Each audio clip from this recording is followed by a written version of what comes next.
নমস্কাৰ পুনৰবাৰ স্বাগতম জনাইছো সকলোকে মই ৰাজনীতি ভিডিঅ'লৈ আৰু এতিয়া বাজিছে ৰাতিপুৱাৰ 8টা আৰু মই ইফালে বিছনাখনত ঠিক কৰি আছো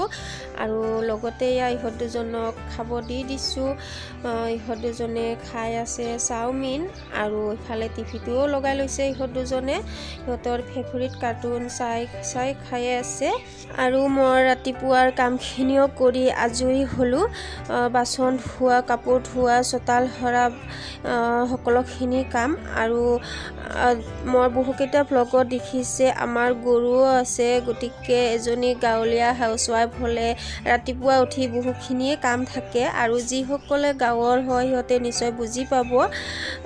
এজনী গাঁৱলীয়া হাউসৱাইফৰ কিমান কাম ৰাতিপুৱা উঠি মই গোটেইখিনি কৰি আজৰি হলো সেইখিনি আৰু এতিয়া মাত্ৰ ৰুমটোহে বাকি আছে মচিব বিছনাখন ঠিক কৰি উঠি এতিয়া অলপ খাব লৈছো মই চাওমিনে খাম অলপ আৰু ইহঁত দুজনো খাই উঠি বাহিৰতে খেলি আছে চোতালখনত নাজানো আজি কি মন গল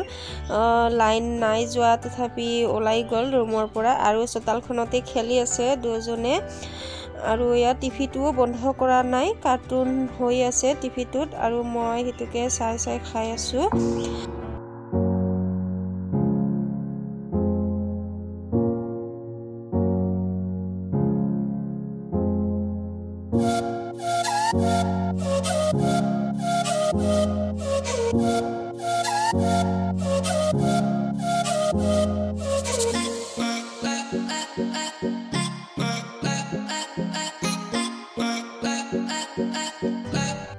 খোৱা বাচনখিনি ধুই আনিলো আৰু ইফালে টিভিটো চলিয়ে আছে ইহঁত দুজনৰ আজি টিভিটোলৈ মন কানেই নাই নাজানো কিয় বা আজি বাহিৰত খেলাতহে ব্যস্ত আৰু ইহঁত দুজনৰ চুলিখিনিও বহুত দীঘল হৈছে কাটি দিব লাগিব সেইবাবে মই ড্ৰয়াৰৰ পৰা ট্ৰিমাৰটো উলিয়াই অলপ চাৰ্জ দি আৰু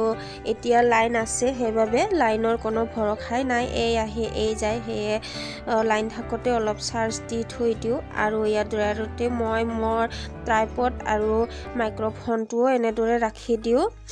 আৰু মই টিভিটোও অফ কৰি দিলোঁ তাৰ পিছত মই ট্ৰিমাৰটো চাৰ্জ দি ৰাখি দিলোঁ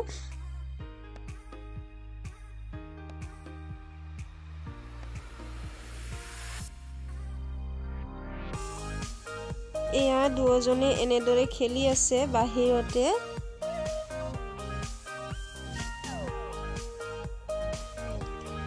এতিয়া আহিলো বাৰীৰ পিছফালে কল এঠক ওলাই আছে সেয়ে কলডিলটো লৈ যাওঁ বুলি আহিলো আৰু বহুত দিনৰ পৰা খাম বুলি ভাবি থাকোতে কলঠক পুৰতে হ'ল কুমলীয়া থাকোতে বেছি খাই ভাল লাগে কলডিল কলঠক পুৰত হলে বেছি খাই ভাল নালাগে ফুলখিনিও পুৰত হয় আৰু ইফালে গা পা ধুই আজৰি হৈ আহি দুপৰীয়াৰ সাজৰ বাবে লাগি গলো আজি কলডিলে বনাম মচুৰ দালি অলপ আৰু আলু দি বনাম আৰু ইফালে ঈশান ভোক লাগিছে বুলি কোৱাৰ কাৰণে মেগী লৈ আহা বুলি পঠিয়াই দিলোঁ দোকানত আৰু এতিয়া বহুত দেৰিও হৈছে আৰু ইফালে চাওক মই কলডিল এনেদৰে বাছো যিটো মেচৰ খাটিৰ নিচিনা থাকে ভিতৰত ফুলপাহৰ সেই খাটিডাল মই উলিয়াই পেলাই দিলোঁ আৰু সেইডাল দিলে সিজিব নাজানে খাই ভাল নালাগে চব্জিখিনি আৰু ঈশান দোকানৰ পৰা আহি পালে তাই মেগী নাই বুলি ক'লে আৰু মিমিকে লৈ আহিলে আৰু এতিয়া কৈ আছে মই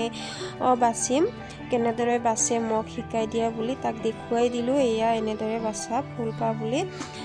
আৰু ইফালে মোৰ মিমিখিনিও হ'লে এতিয়া প্লেট দুখনত উলিয়াই ইহঁত দুজনক দি দিলোঁ খাবলৈ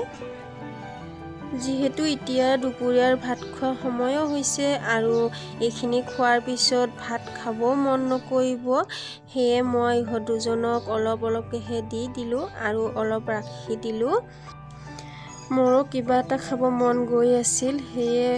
প্লেটখনতে অলপ উলিয়াই খাই দিলোঁ ময়ো। আৰু এই দুপৰীয়াখন চাহ বনাই থাকিব আৰু ইচ্ছা নগ'ল, বহুত গৰমো পৰিছে, সেয়ে অলপ খাই ল'লোঁ সিহঁতৰ মিমিটোকে। আৰু ইফালে মই গোটেইখিনি বাছি ল'লোঁ কলডিলখিনি। এতিয়া অলপ সৰু সৰুকৈ কাটি ল'লোঁ আৰু অলপ সময়ৰ বাবে নিমখ সানি ৰাখি দিলোঁ। আৰু তাৰপিছত মই অলপ বইলো কৰি ল'লোঁ যাতে তিতা কেঁহাখিনি নাইকিয়া হয়, আৰু বইল কৰি ল'লে খাই ভাল লাগে, তিতাখিনি নাইকিয়া হয়। আৰু ইফালে চাওক, মই এইখিনি ভাজি ল'লোঁ, সেইখিনি ৰেকৰ্ড কৰাহে নহ'ল। ইয়াতে মই আদা নহৰু জিৰাৰ পেষ্ট দিছিলোঁ আৰু জিৰা গুড়ি, ধনিয়া গুড়ি, জলকীয়া গুড়ি আৰু অলপ গৰম মছলা পাউডাৰ দি দিছোঁ। আৰু মই এনেদৰে থুপথুপীয়াকৈ বনাইছোঁ, আৰু এনেদৰে বনালে খাই বহুত ভাল লাগে কলডিলৰ চব্জি।